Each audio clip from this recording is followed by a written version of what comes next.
नमस्कार।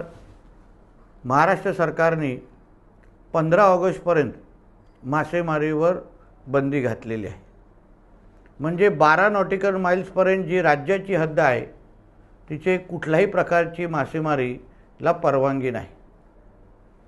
महाराष्ट्राचं मत्स्य मंत्रालय म्हणून आमचे अधिकारी पूर्ण पद्धतीने सज्ज आहेत, सतर्क आहेत की कोणीही राज्याच्या हद्दीमध्ये जाऊन मासेमारी करता कामा नये।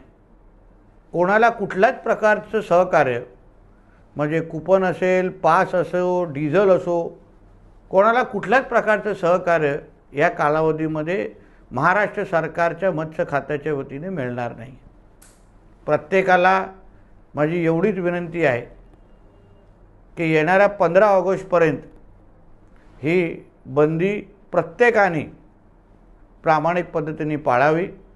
कोणीही मासेमारी करण्यासाठी समुद्रात न उतरता आपण जो प्रयत्न करतो आहे ज्याच्यामुळे निश्चित पद्धतीने उत्पादनावर फार मोठा फायदा होईल, मच्छीमारांच्या घरामध्ये आर्थिक उन्नती येईल, या सगळ्यासाठी आपण महाराष्ट्राच्या मत्स्य खात्याला सहकार्य करावं एवढंच ह्या निमित्ताने सर्वच मच्छीमार बांधवांना विनंती करेन। धन्यवाद। जय हिंद, जय महाराष्ट्र।